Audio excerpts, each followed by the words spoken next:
Hi everyone, my name's Chris, and today I'll be doing a quick look at the upcoming European Accessibility Act across the next few minutes for you. So, what I'll be covering with this is a brief introduction to what accessibility is, what the upcoming act is, and who it's going to affect, and then things that you can start thinking about today to maybe prepare you for the act or just generally to become a bit stronger with your accessibility. And a little bit about myself. As I've said, my name's Chris. I'm the head of test at Nimble Approach. I've been working as a software test engineer for approximately 12 years. The last three of those were at Nimble. And I've worked across a broad range of sectors, from digital security, betting and gaming, some work in the public sector, some work on accountancy software, gift cards. So a nice wide variety.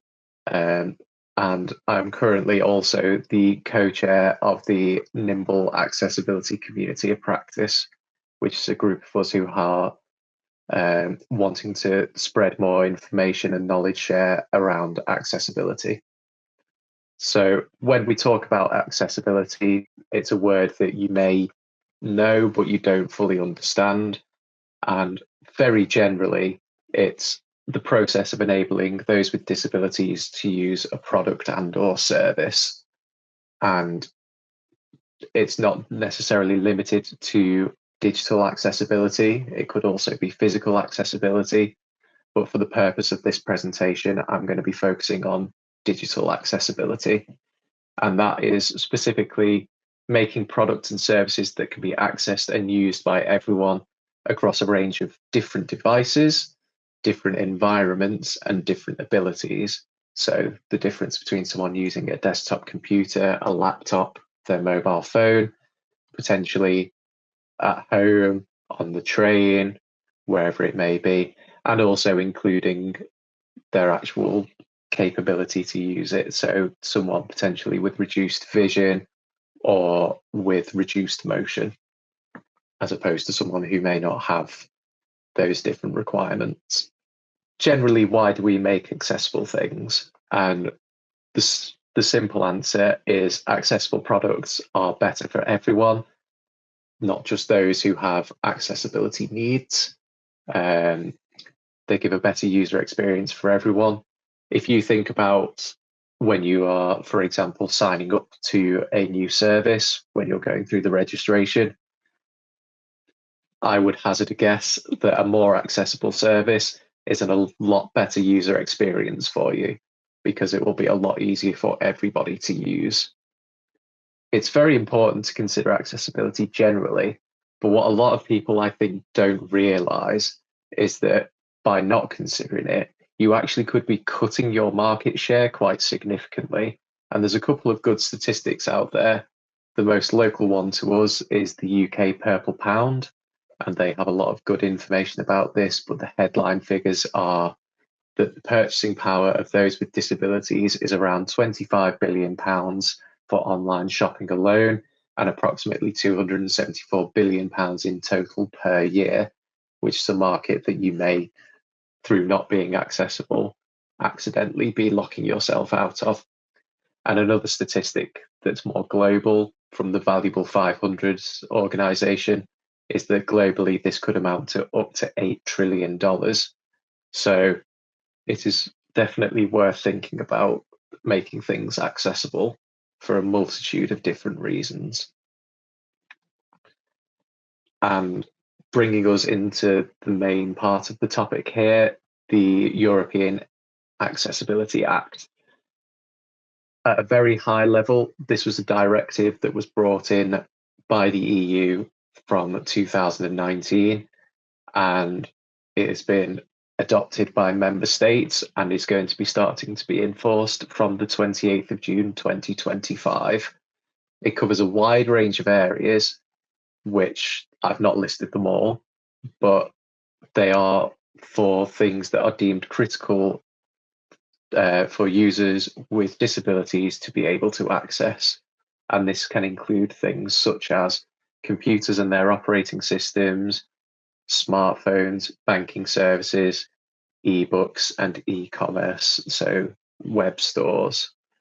The Act is something that you must adhere to if you plan on selling services into the EU market. And that is a thing that you will have to do.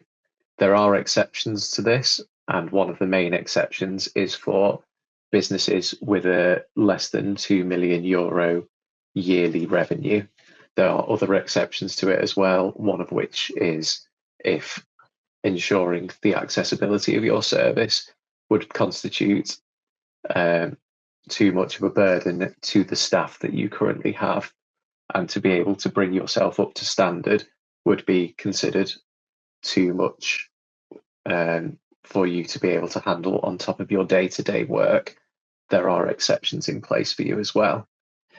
And there is also a grace period that starts from the day that the Act is enforced for 5 years for businesses that are already in existence, to give them a chance to come up to the standards. And I'll go into that a little bit more as we go through this. And that grace period extends to the 28th of June 2030. And giving a little bit more detail on this, this sets out the EU standard for accessibility, which then other countries can bring into their own law and they can enforce in their own way. It's based on the standard written there, which is EN 301549, which itself is based off the Web Content Accessibility Guidelines, or WCAG. It's currently based on the version 2.1 AA standards, as at the time the directive came out, that was the most recent one. We are now up to the 2.2 AA standards, and going forward, the EN standard will be brought up to match this. So it is always worth just considering the 2.2 AA. As with any sort of legislation, a failure to comply can result in a fine for your business, or at worst, removal of products. That's not to say that that is the end goal for these things, as at the end of the day, we want to be making things more accessible to people, and removing them from the market is an antithesis to that, because you're removing the choice. But if the EU member state sees it that you are consistently failing to meet your the standards that they require, then they can opt to remove you from the market for consistent egregious breaches. But if nothing else, at minimum, there will be reputational damage to your business if you fail to comply. As I mentioned earlier, there is some small grace for small and medium-sized businesses, where it may be classed as disproportionate burden to comply. So as I said, if there is not the headcount to be able to do this work, if you are running with a low headcount, if you do not have the skills and expertise, and it would be too much of a financial burden for you to be able to bring these in. These are case-by-case basis, so it is worth seeing where you are against the EU standards for that to decide whether you would fall into that disproportionate burden category. And more generally, what does this mean for you? Now, we are, as of recording this, towards the end of April.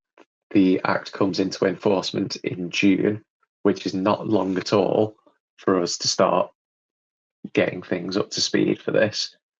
Ideally, you are already accessible and you're already aware of this Act and you have plans in place, but there will be a lot of businesses out there who are unaware of this as coming into existence, or they are not prepared at all. And while there is some leniency with the grace period for existing businesses with products and services selling into the EU, it doesn't mean that you can't do anything in that time. 5 years will absolutely fly by. And while the grace period exists, if something is brought to one of those member states about you not being accessible, they may want to see what your plan going forwards is to get to conformance, even though you are within that grace period. So there is something tangible that you can start looking at there, which is, am I accessible? If not, how am I going to get to being accessible? And if you've never thought about this before, or it's something that unfortunately has ended up in your technical debt backlog, now is probably the time for you to start maybe bringing that to the forefront of your decisions, or to the forefront of your conversations. And as I've said on the slides there are some initial steps that you can start to do to get into the process of alignments. A really good thing is to perform an accessibility audit to baseline where you're currently at. So that is looking at your existing products, services, processes, and seeing, do they adhere to those standards without taking potentially any remedial steps, just looking at where you are currently. You will also benefit from providing an accessibility statement within your site or your mobile application, which will be required as part of the legislation. So if you do not already have that, that is a very important thing for you to look at doing as soon as possible. And more generally, something that will be a benefit for everyone is for you to provide some training to your staff on accessibility, what it is, what it entails, and how you can best approach these conversations of accessibility. Some first steps that you can take with this off the back of that, for example, taking an accessibility audit. All of the WCAG standards exist online. You can go and find them quite easily, and you can look at them. They explain what is needed to hit that standard, and you can baseline yourself against that. If you're not sure about this, this is a thing that companies can do for you. We have experience of doing it. We've recently performed it for a charity who did not have the ability to do it themselves. Another thing you can do is to start to incorporate these discussions of accessibility into any product and feature development conversations that you're having. And this is from anything that you're doing in a pre-sales situation. So any sort of rumors you're hearing about of things you might want to develop if you're a product-based company, or if you're a consultancy like we are, conversations that you could be having with new and prospective clients, and even continuing that through into the actual development and delivery of new features, new software, whatever it may be. Start talking about accessibility considerations. Another great thing that you can do is to start to get some insights from those with access needs. So if you don't do it already, reaching out to people, understanding what their needs are, understanding if they do have an accessibility requirement through a disability, and how they interact with your product and service. Because if you haven't done this already, it might give you really valuable insight into areas where it may be more complicated. It may help you to understand potential retention drops off and all these sorts of things. And it's worth mentioning that access needs aren't just defined as permanent disabilities.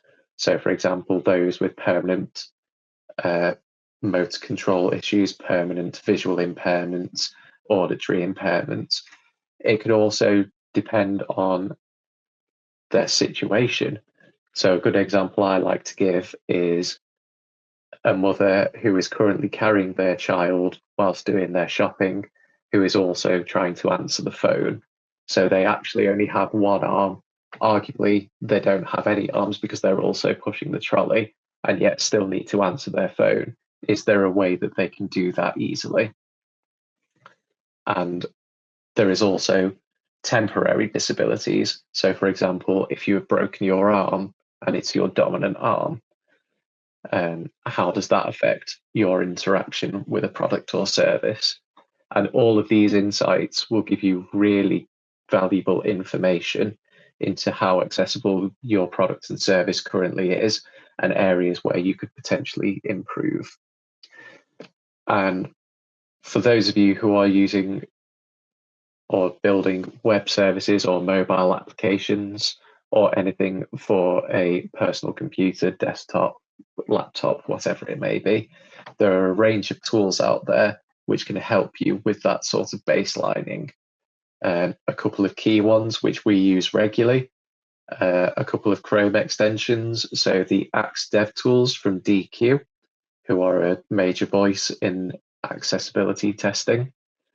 There is also the Wave Site Evaluator, which is another Chrome extension which provides similar functionality. If you are using a Chrome web browser, you can make use of Google's Lighthouse functionality, which is part of the developer tools. And these are great plugins that can help you to cover some, but not all of the standards. They say that they can cover approximately 50% of criteria through just statically checking the web page or mobile application page that they are on, which is a great start.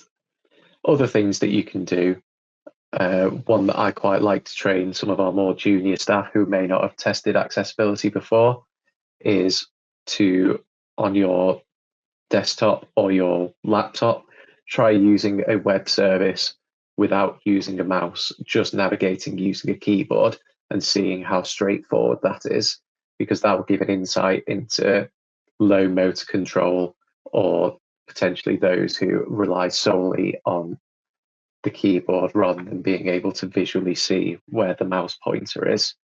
And this can also help to show if the flow through your product or service is as you expect it to be, if you're moving between the form inputs in the correct way, for example. And a final one that you can do to start yourself off is to try installing and using a screen reader. Most operating systems nowadays will come with a screen reader built in, and there are other alternatives as well. Personally, when I'm doing some testing for this, I will use the NVDA free screen reader for Windows, or I will use VoiceOver if I'm on a Mac device, both of which are screen readers that people will use in their day-to-day life. And by using them as a user would, you'll be able to understand how they interact with your product or service. And again, potentially give you some insights into that.